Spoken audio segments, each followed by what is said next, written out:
Well, nearly 1 week after a man from Nicaragua died in ICE custody, people are drawing attention to his death at a facility in Aurora. They're now raising concerns over how people are treated at that detention center. 9 News reporter Darius Johnson joins us now. And Darius, do we know how this man died? Hey there, Gary and Corey. Not at this point in time. We're still waiting for an autopsy report to learn exactly what happened to Melvin Calero Mendoza. So are immigration attorneys as well. Last night, advocates held a vigil in Melvin Ariel Calero Mendoza's honor outside the ICE detention center where he died. The Rocky Mountain Immigrant Advocacy Network referenced numerous incidents where people were detained and not cared for. In one report, a man who was detained said they would not get him any medical attention or would not get them any medical attention unless they were dying. It's something advocates say no one deserves. I think it's really important to highlight that people don't come to the United States, especially from a place like Nicaragua, for no reason. It's a really far journey, and it's dangerous, it's costly, and it takes a toll on a person. Now, in the last 10 years, there have been at least 3 deaths at the facility. Before this one, a man from Iran died at the facility. That was back in 2017. And Corey, another man from Gabon died there in 2012. ICE did release a statement saying that they are firmly committed to the health and welfare of those in their custody. But didn't really say much about the circumstances surrounding this one person. No, they released that statement, did not release any additional details or any circumstances surrounding Melvin Calero Mendoza's death. At this point in time, we're just waiting for the autopsy report in hopes of learning more. A lot of questions. All right, Darius, thank you. This morning, a Denver police officer is out of a job and facing several charges, including domestic violence. Danielle Caballero was joined the police department, I should say, last year in the patrol division. And according to arrest affidavit, Caballero was intoxicated.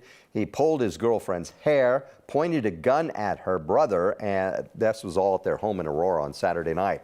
Aurora police arrested him on domestic violence, menacing, and weapons charges. Meanwhile, Denver officially has a new police chief. Ron Thomas has lived in Denver his whole life. He's been with the Denver Police Department for 33 years. Thomas says his top priorities are lowering crime and improving the department's response times to 911 calls. I've thought of some innovative ways to repurpose officers so that there's more officers to be able to respond to police calls, identifying those calls that don't necessarily need a police response, whether they can be, reports can be taken online or over the phone, and really just reserve those urgent calls that officers need to respond to, for them to respond to. Thomas says another top priority is improving the department's relationship with people in the community. Well, today, President Joe Biden expected to announce a plan to try and bring down gas prices. Right now, a gallon of gas costs an average of $3.87 nationwide, $3.68 in Colorado, according to AAA, although I saw a station at $3.05 just this weekend. So it's pretty good here in Colorado. President Biden's plan to lower those prices has 3 steps. First, selling 15 million barrels of oil from the Strategic Petroleum Reserve. The White House says this will help balance the global markets. The president then expected to talk about a plan to buy oil to replace that in the reserve when the prices go down. And he's planning to ask oil and gas companies to lower prices for consumers because of the huge profits. They're so high right now. So far, the gas companies, oil companies, haven't been willing to do that. A veteran from Denver just got back from 6 months in the war zone in Ukraine. He says as soon as he saw Russia invade, he knew that he wanted to go. He sat down with 9 News reporter Noel Brennan about his experience there. Came home and the vehicle definitely needed some work. Loose ends need to be tied or tightened.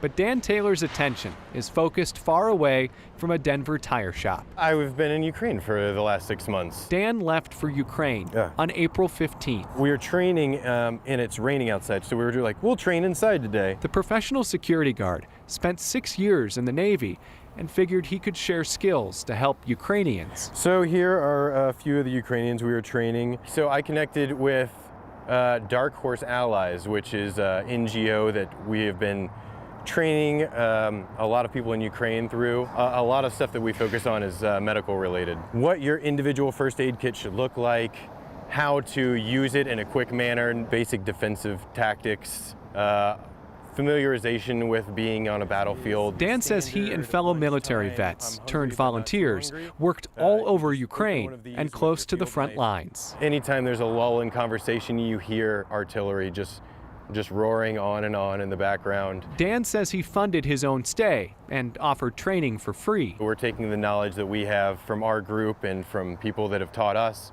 and passing that on to these guys to give them a fighting chance. He's already planning his trip back. I'm going to keep going back as long as we need to be there. Home for now, but his focus hasn't shifted from Ukraine. Nobody wants to take care of small, menial tasks when there are such big things to be worried about. For Next, I'm Noel Brennan.